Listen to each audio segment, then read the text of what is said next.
श्री शिवाय नमस्तुभ्यम। ओम नमः शिवाय। मेरे सभी प्यारे भक्तों पर भगवान भोलेनाथ की कृपा सदैव बनी रहे।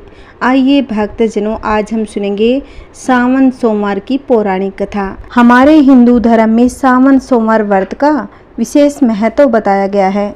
मान्यता है कि जो व्यक्ति सावन के प्रत्येक सोमवार व्रत रखकर भगवान शिव की पूजा अर्चना करता है, उसे 16 सोमवार व्रत के बराबर पुण्य की प्राप्ति होती है। जो व्यक्ति सावन सोमवार व्रत रखता है या किसी कारण नहीं रख पाता, तो भी इस व्रत कथा को अवश्य ही सुनना चाहिए। इस कथा को सुनने से भगवान भोलेनाथ आपकी सभी कष्ट दूर कर देते हैं।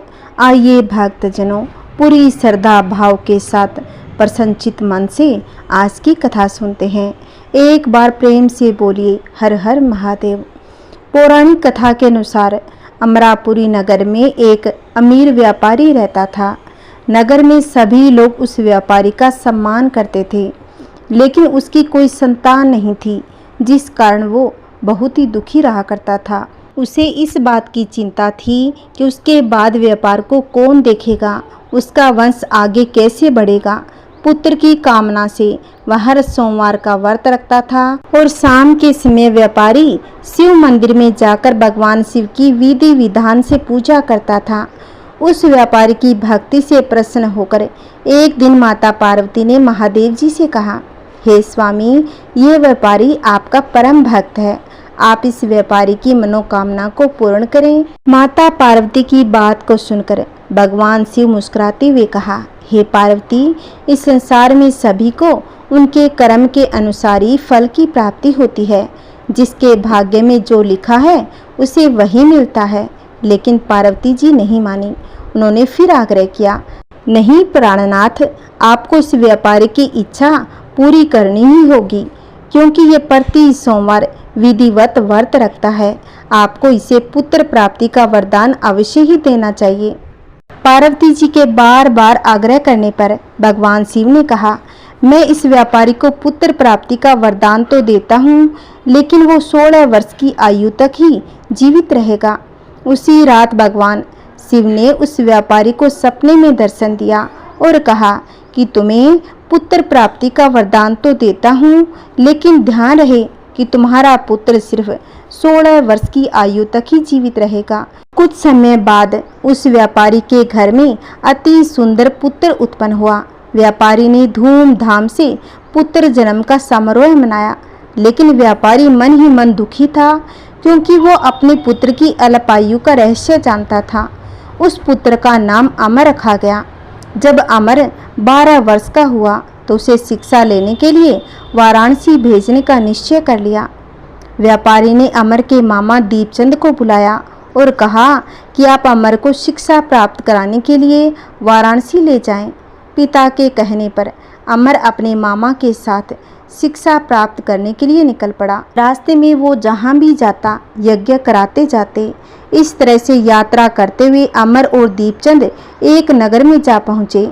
उस नगर में राजा की कन्या का विवाह होना था, जिसके लिए पूरा राज्य सजाया गया था। कुछ ही देर में राजा की कन्या की बारात आ गई, लेकिन लड़के का पिता अपने बेटे के काना होने के कारण दुखी था। उसे भय था कि कहीं राजा को इस बात का पता न चल जाए, नहीं तो वे अपनी पुत्री मेरे पुत्र को नहीं देगा। वर का पिता इस बात को लेकर चिंतित ही था कि उसकी नज़र अमर पर पड़ गई। अमर को देखकर उसके दिमाग में एक विचार आया कि क्यों न मैं इस लड़के से राजा की कन्या का विवाह करवा दूं। बाद में इसे ढेर सारा धन देकर भेज दूंगा और कन्या को अपने घर ले जाऊंगा। उसने ऐसा प्रस्ताव अमर उसके मामा के सामने रखा। अमर के मामा दीपचंद ने धन के लालच में आकर वर के पिता की बात को स्वीकार कर लिया। इस तरह से अमर का विवाह राजकुमारी चंद्रिका से संपन्न कराया गया। अमर जब लौट रहा था तो उसने राजकुमारी की ओढ़नी पर लिख दिया, राजकुमारी चंद्रिका, तुम्हारा विवाह तो मेरे साथ हुआ था, लेकिन मैं वाराणसी में शिक्षा लेने जा रहा हूँ। अब तुम्हें जिस नवयुवक की पत्नी बनना पड़ेगा वह तो एक आंख से काना है। राजकुमारी ने यह बात जानकर काना लड़के के साथ जाने से मना कर दिया। उधर अमर वाराणसी पहुँच गया। अमर ने गुरुकुल में शिक्षा लेना शुरू कर दिया। जब अमर 16 वर्ष का हुआ तो उसने बड़ा यज्ञ किया। यज्ञ की समाप्ति पर ब्राह्मणों को भोजन कराया और दान दिया। रात को अमर सोने के लिए चला गया और शय्या अवस्था में ही उसकी मृत्यु हो गई। सुबह जब उसके मामा ने अमर को मृत पाया तो उसे देखकर उसने विलाप करना शुरू कर दिया। संयोगवश उसी समय माता पार्वती और भगवान शिव वहां से गुजर ही रहे थे। माता पार्वती को अमर के मामा के रोने का स्वर बेहद कष्ट दे रहा था। पार्वती जी ने भगवान से कहा कि हे प्राणनाथ, मुझसे इस व्यक्ति की पीड़ा सहन नहीं हो रही, आप कृपा करके इसके दुख को दूर कर दें। भगवान शिव ने माता पार्वती से कहा, ये तो वही बालक है जिसे मैंने 16 वर्ष की आयु का वरदान दिया था। अब इसकी आयु पूर्ण हो चुकी है, इसी कारण इसका मामा विलाप कर रहा है।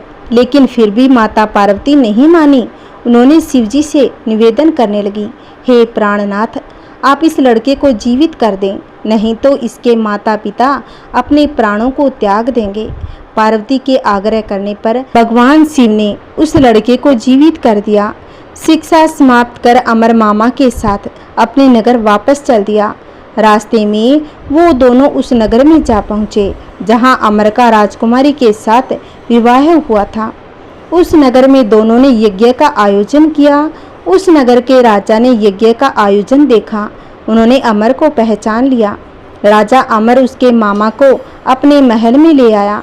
उन्हें बहुत सारा धन और वस्त्र देकर अपनी बेटी को उनके साथ विदा कर दिया। उधर व्यापारी और उसकी पत्नी दोनों भूखे प्यासे रहकर अपने बेटे की प्रतीक्षा कर रहे थे। उन दोनों ने प्रतिज्ञा कर ली थी, अगर उन्हें उनके बेटे का मृत का समाचार मिला तो वो दोनों अपने प्राण त्याग देंगे। जैसे ही उन दोनों को अपने बेटे के आने का समाचार मिला, उनकी खुशी का ठिकाना न रहा। व्यापारी उसकी पत्नी नगर के द्वार पर पहुँचे। अपने बेटे का विवाह का समाचार सुनकर वो भी ज़्यादा खुश हो गए। उन्होंने अपनी पुत्र वधू चंद्रिका अपने पुत्र का शानदार स्वागत किया। उसी रात भगवान शिव उस व्यापारी के सपने में आए और कहा, हे श्रेष्ठी, मैं तेरे सोमवार के व्रत करने से प्रसन्न हूँ, इसीलिए तेरे पुत्र को लंबी आयु का वरदान दिया है। ये सुनकर व्यापारी बेहद ही प्रसन्न हो गया। जो भी व्यक्ति सावन सोमवार का विधिवत व्रत करता है और व्रत कथा को सुनता है, भगवान भोलेनाथ उसकी सभी मनोकामनाएं पूर्ण करते हैं। उसके जीवन में आ रही बाधाएं सभी को दूर करते हैं। बोलिए हर हर महादेव, जय शिव शंकर। आइए भक्तों, सावन सोमवार के दिन सुनी जाने वाली एक पौराणिक कथा और सुनते हैं, इसे भी पूरा सुनिएगा। एक समय की बात है, वास्कल नामक गांव में एक विंदुक नाम का ब्राह्मण रहता था। वह बड़ा ही बुरा आत्मा महापापी था। उसकी स्त्री बहुत ही सुंदर थी। उसका नाम था चंचुला। वह सदा उत्तम धर्म के पालन में लगी रहती थी और वह दुष्ट ब्राह्मण वेश्यागामी हो गया था। इस तरह कुकर्म में लगे हुए उस ब्राह्मण का बहुत सा समय व्यतीत हो गया। उसकी स्त्री चंचुला काम से पीड़ित होने पर भी सब धर्म नाश के भय से कलेश सहकर दीर्घ काल तक धर्म से भ्रष्ट नहीं हुई, परंतु दुराचारी पति के आचरण से प्रभावित हो आगे चलकर वो भी दुराचारिणी हो गई। इस तरह दुराचार में डूबे हुए उन मूढ़ चित्त वाले पति पत्नी का बहुत सा समय व्यर्थ में बीत गया। वह दूषित बुद्धि वाला दुष्ट ब्राह्मण विंदुक समय अनुसार मरकर नरक में जा पड़ा। बहुत दिनों तक नरक का दुख भोग कर वह मूढ़ बुद्धि पापी विंध्य पर्वत पर भयंकर पिशाच हुआ। इधर उस दुराचारी पति विंदु के मर जाने पर वह मूढ़ हृदया चंचुला बहुत समय तक अपने पुत्रों के साथ अपने घर में ही रहती थी। पति की मृत्यु के बाद वह अपने धर्म से गिरकर पर पुरुषों का संग करने लगी थी। सती विपत्ति में भी अपने धर्म का पालन करना नहीं छोड़ती। यही तो तप है, कठिन तो है पर इसका फल मीठा होता है। एक दिन देवयोग से किसी पुण्य पर्व के आने पर वह अपने भाई बंधुओं के साथ गोकर्ण क्षेत्र में गई। उस समय जाकर किसी तीर्थ के जल में स्नान किया और बाद में घूमती घूमती किसी देव मंदिर में गई। वहां उसने एक ब्राह्मण के मुख से भगवान शिव की परम पवित्र एवं मंगलकारिणी उत्तम पौराणिक कथा सुनी। ब्राह्मण कह रहे थे कि जो स्त्री पुरुषों के साथ व्यभिचार करती है वो मरने के बाद यमलोक जाती है। तब यमराज के दूत तरह तरह की यातना देते हैं। वे उसके कामांगों को तप्त लोहे के डंडों से दबाते हैं, तप्त लोहे के डंडे से इसे संसर्ग कराते हैं। ये सारे दंड इतनी यातना देने वाले होते हैं कि जीव पुकार पुकार कर कहता है कि अब मैं कभी ऐसा नहीं करूँगा, लेकिन यमराज के दूत उसे नहीं छोड़ते। जो जैसा कर्म करेगा उसे फल तो भोगना ही पड़ेगा। ब्राह्मण के मुख से यह वैराग्य बढ़ाने वाली कथा सुनकर चंचुला भय से व्याकुल होकर वहां पर कांपने लग गई। कथा समाप्त हुई और सुनने वाले सब लोग बाहर चले गए। तब वह भयभीत नारी एकांत में शिव पुराण कथा बाँचने वाले ब्राह्मण देवता से बोली। चंचुला ने कहा कि ब्राह्मण, मैं अपने धर्म को नहीं जानती थी, इसीलिए मेरे द्वारा बड़ा दुराचार हुआ है। हे स्वामिन, मेरे ऊपर कृपा कीजिए, आप मेरा उद्धार कीजिए। आज आपके मुख से इस प्रवचन को सुनकर मुझे बड़ा भय लग रहा है। मैं कांप उठी हूँ। मुझे इस संसार से वैराग्य हो गया है। मुझ मूर्छित वाली पापिनी को धिक्कार है। मैं सर्वदा निंदा के योग्य हूँ। कुत्सित विषयों में फंसी हुई हूँ और अपने धर्म से विमुख हो गई हूँ। हाय, न जाने किस किस घोर कष्टदायक दुर्गति में मुझे पड़ना पड़ेगा और वहाँ कौन बुद्धिमान पुरुष कुमार्ग में मन लगाने वाली मुझ पापिनी का साथ देगा। मृत्यु लोक में उन भयंकर यमदूतों को मैं कैसे देख पाऊंगी। जब वे बलपूर्वक मेरे गले में फंदे डालकर मुझे बांधेंगे तब मैं कैसे धीरज धारण कर सकूंगी। नरक में जब मेरे शरीर के टुकड़े टुकड़े किए जाएंगे उस समय विशेष दुख देने वाली उस महायातना को वहां मैं कैसे सहूंगी। हाय, मैं मर गई, मैं जल गई, मेरा हृदय विदीर्ण हो गया, मैं सब प्रकार से नष्ट हो गई, क्योंकि मैं हर तरह से पाप में डूब गई हूँ। हे ब्राह्मण, आप ही मेरे गुरु, आप ही माता, आप ही पिता है।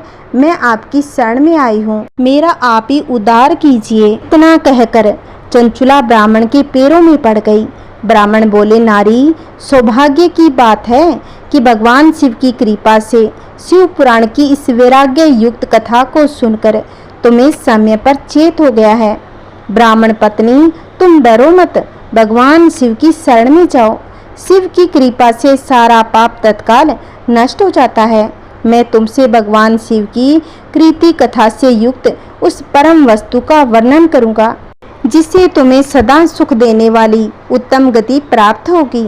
शिव की उत्तम कथा सुनने से ही तुम्हारी बुद्धि पश्चाताप से युक्त एवं शुद्ध हो गई है। साथ ही तुम्हारे मन में विषयों के प्रति वैराग्य हो गया है।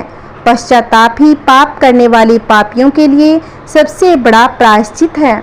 सत्पुरुषों ने सबके लिए पश्चाताप को ही सब पापों का शोधक कहा है। पश्चाताप से ही सब पापों की शुद्धि होती है। जो पश्चाताप करता है वही वास्तव में पापों का प्रायश्चित करता है, क्योंकि सत्पुरुषों ने समस्त पापों की शुद्धि के लिए प्रायश्चित का उपदेश किया है। वह सब पश्चाताप से संपन्न हो जाता है।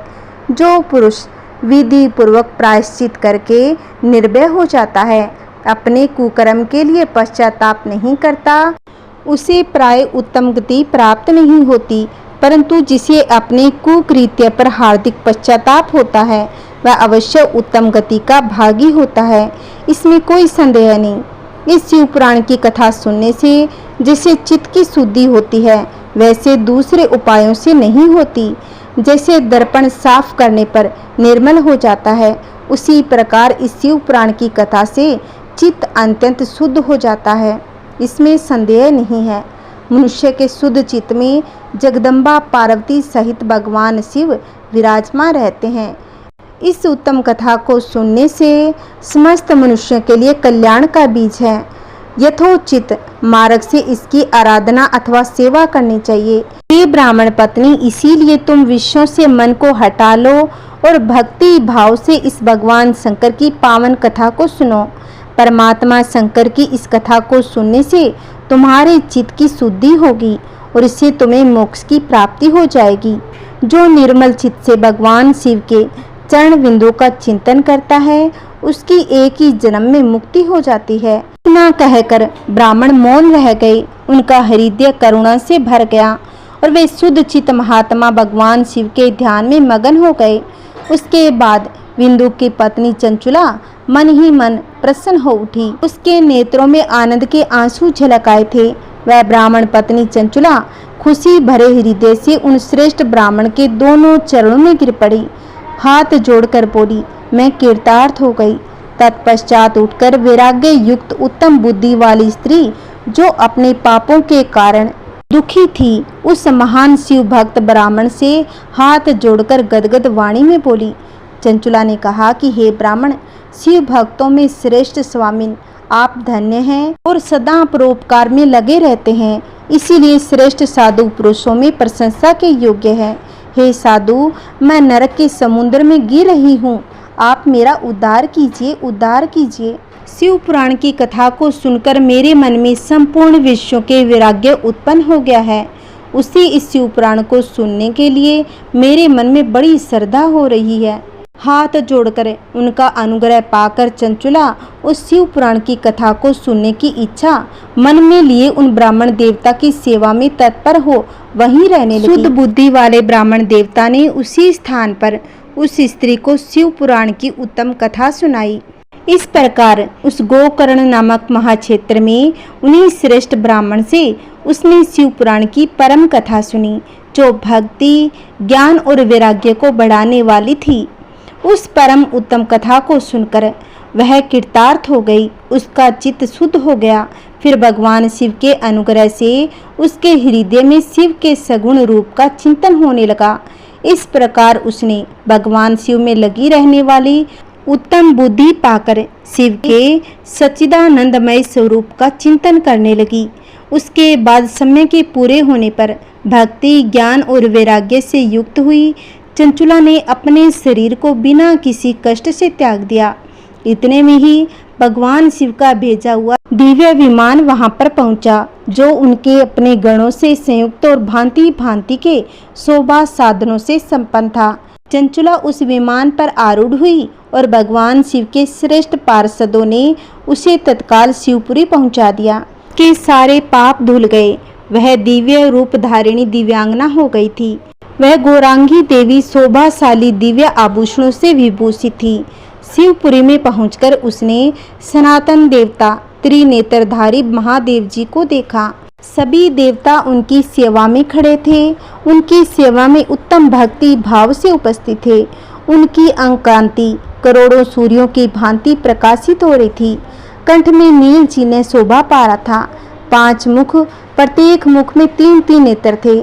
मस्तक पर अर्धचंद्राकार मुकुट शोभा देता था। उन्होंने अपने वामांग भाग में गौरी देवी को बिठा रखा था, जो विद्युत पुंज के समान प्रकाशित थी। गौरीपति महादेव जी की कांति कर्पूर के समान गौर थी।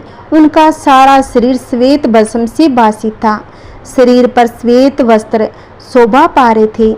इस प्रकार परम उज्जवल भगवान शंकर का दर्शन करके वह ब्राह्मण पत्नी चंचुला बहुत ही प्रसन्न हो गई। अत्यंत प्रीति युक्त होकर उसने बड़ी उतावली के साथ भगवान शिव को बार बार प्रणाम किया। फिर हाथ जोड़कर बड़े प्रेम, आनंद और संतोष से युक्त हो विनीत भाव से खड़ी हो गई। उसकी आंखों से अविरल धारा बहने लगी। संपूर्ण शरीर में रोमांच आ गया।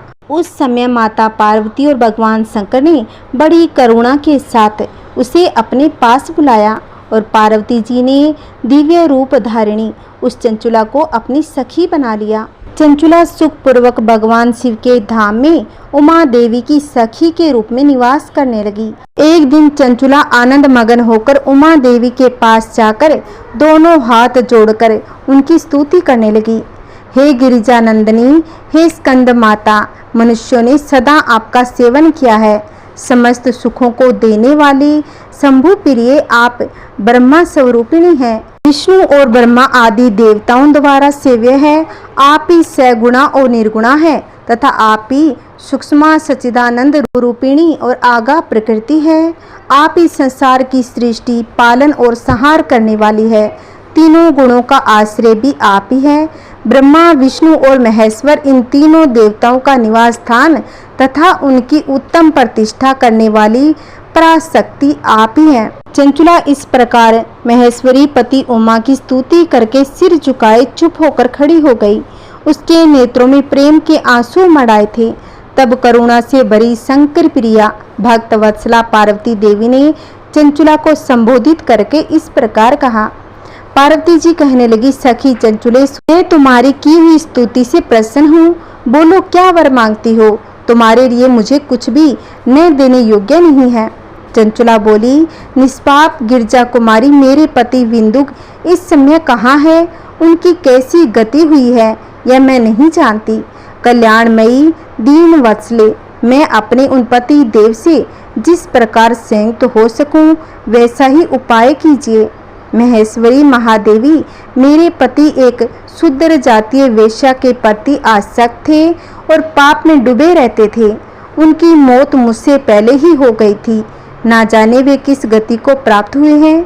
गिरजा बोली, बेटी, तुम्हारा विंदुक नाम वाला पति बड़ा पापी था और उसका अंतकरण बहुत ही दूषित था। वेश्या का उपभोग करने वाला वह महामूढ़ मरने के बाद नरक में पड़ा। अगणित वर्षों तक नरक में अनेक प्रकार के दुख भोगकर वह पाप आत्मा अपने शेष पाप को भोगने के लिए विंध्य पर्वत पर पिशाच बनकर बैठा है। इस समय वह पिशाच अवस्था में ही है। वह अनेक प्रकार के कलेश उठा रहा है। वह दुष्ट वही वायु पीकर रहता है, वही सदा सब प्रकार के कष्ट सहता है। गौरी देवी की बात सुनकर उत्तम व्रत का पालन करने वाली चंचुला पति के महान दुख से दुखी हो गई। फिर मन को शिथिल करके उस ब्राह्मण पत्नी ने व्यथित हृदय से महेश्वरी को प्रणाम करके पुनः पूछा। और चंचुला बोली, हे महेश्वरी, हे महादेवी, मुझ पर कृपा कीजिए और दूषित कर्म करने वाले मेरे उस दुष्ट पति का अब उद्धार कीजिए। कुत्सित बुद्धि वाले मेरे उस पापात्मा पति को किस उपाय से उत्तम गति प्राप्त हो सकती है, यह बताइए। आपको नमस्कार है। पार्वती जी ने कहा, तुम्हारा पति अगर शिव पुराण की पुण्यमयी उत्तम कथा सुने तो सारी दुर्गति को पार करके उत्तम गति का भागी हो सकता है।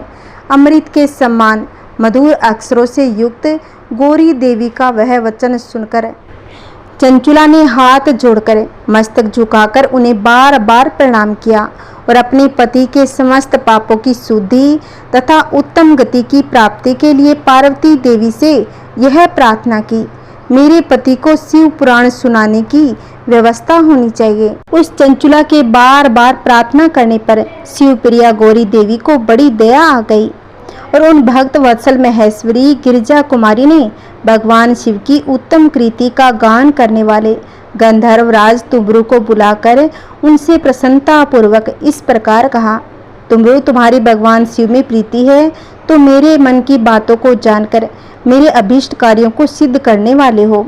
इसीलिए मैं तुमसे एक बात कहती हूँ, तुम्हारा कल्याण हो तो मेरी इस सखी के साथ विंध्य पर्वत पर जाओ। वहाँ एक महाघोर भयंकर पिशाच रहता है। उसका वृतांत तुम आरंभ से सुनो। मैं तुमसे प्रसन्नता पूर्वक सब कुछ बताती हूँ। पूर्व जन्म में वह पिशाच विंदुक नामक ब्राह्मण था। मेरी इस सखी चंचुला का पति था, परंतु वह दुष्ट वेश्यागामी हो गया था। स्नान संध्या आदि नित्यक्रम छोड़कर अपवित्र रहने लगा। क्रोध के कारण उसकी बुद्धि पर मूढ़ता छा गई थी। वह अस्त्र शस्त्र लेकर हिंसा करता, बाएं हाथ से खाता और दिनों को स्थाता और क्रूरता पूर्वक प्राय घरों में आग लगा देता था। चंडालों से प्रेम करता, प्रतिदिन वेश्या के संपर्क में रहता, बड़ा दुष्ट था। वह पापी अपनी पत्नी का परित्याग करके दुष्टों के संग में आनंद मनाता था। वह मृत्यु पर्यंत दुराचार में ही फंसा रहा। फिर अंतकाल आने पर उसकी मौत हो गई। वह पापियों के भोग स्थान घोर यमपुर में गया। वहाँ बहुत से नरकों का उपभोग करके वह दुष्ट आत्मा जीव इस समय विंध्य पर्वत पर पिशाच बना हुआ है। वही वह दुष्ट पिशाच अपने पापों का फल भोग रहा है। तुम उसके आगे यत्न पूर्वक शिव पुराण की उस दिव्य कथा का प्रवचन करो, जो परम पुण्यमयी तथा समस्त पापों का नाश करने वाली है। शिव पुराण की कथा का श्रवण सबसे उत्कृष्ट पुण्य कर्म है।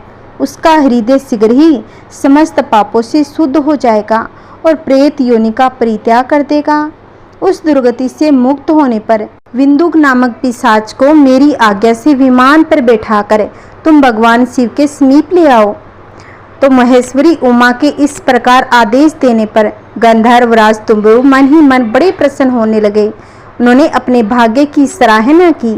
तत्पश्चात उस पिशाच की सती साध्वी पत्नी चंचुला के साथ विमान पर बैठकर नारद के प्रिय मित्र तुम्बरु वेग पूर्वक विंध्याचल पर्वत पर गए, जहाँ पर पिशाच रहता था।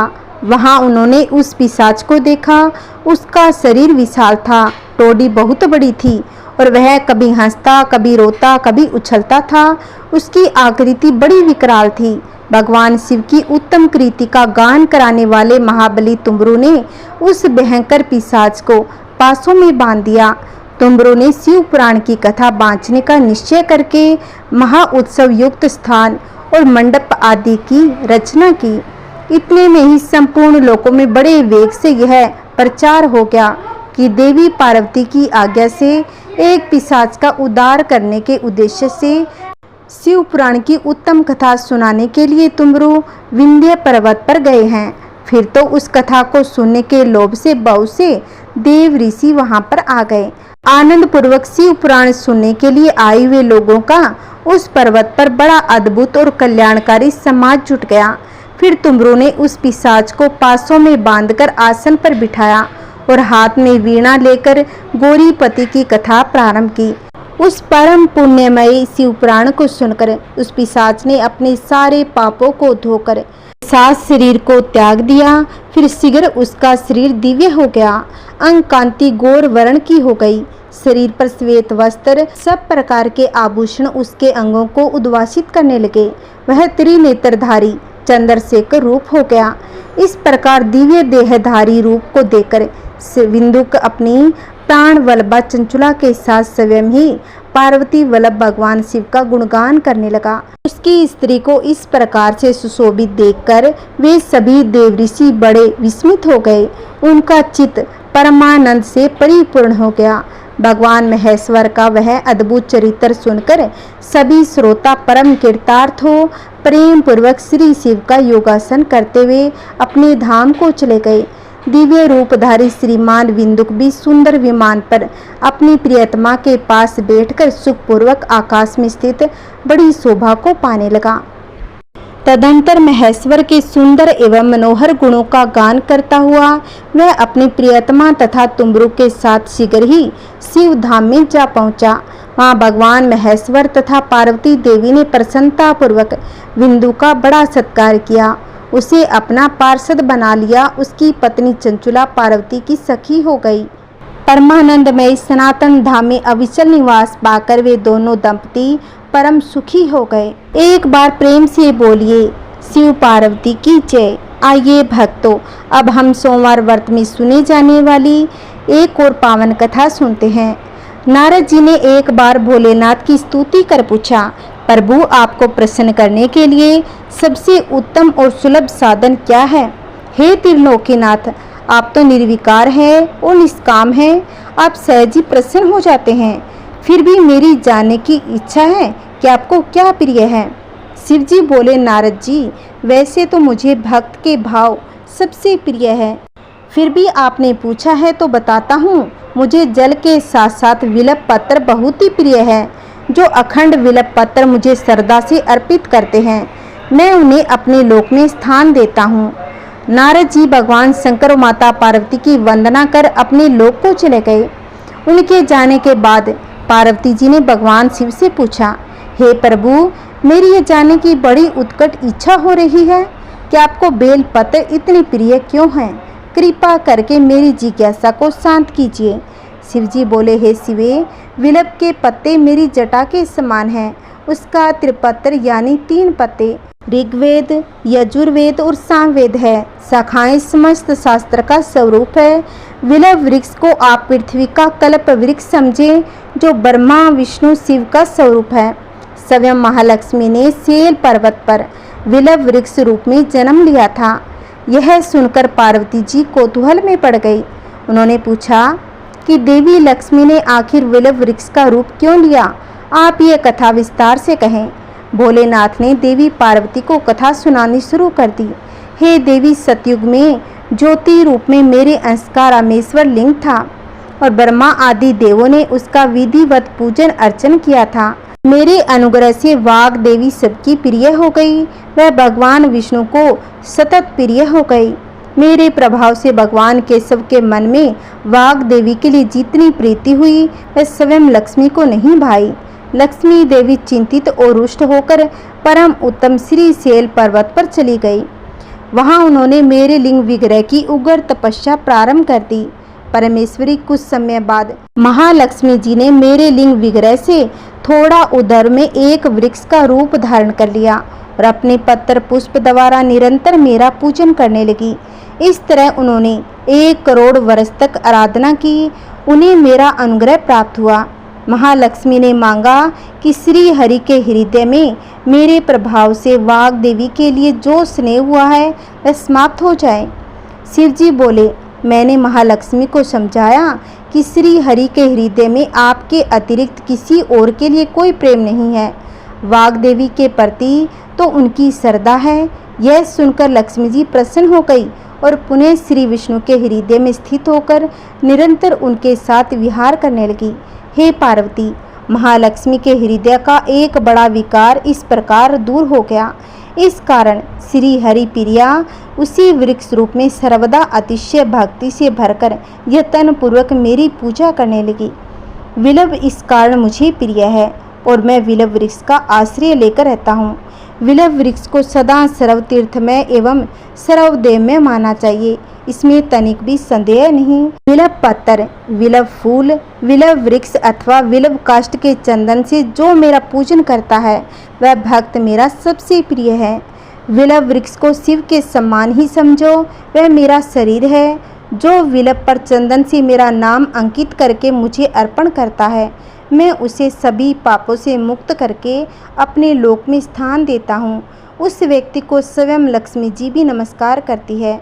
जो विलव मूल में प्राण छोड़ता है उसको शूद्र देह प्राप्त होती है। जय श्री हरि। ओम नमः शिवाय। हर हर महादेव। आइए भक्तजनों, अब हम आरती करते हैं।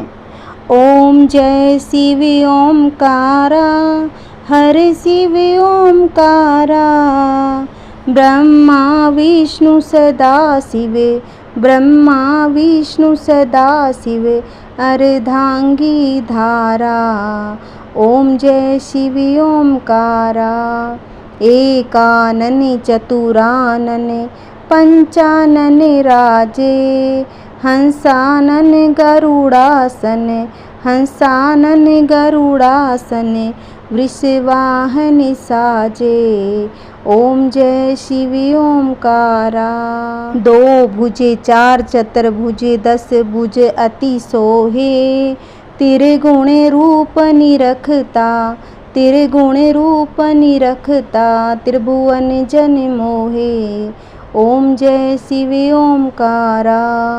अक्षमाला वनमाला रुद्रमाला धारी, चंदन मृग मद सोहे, भाले शशिधारी।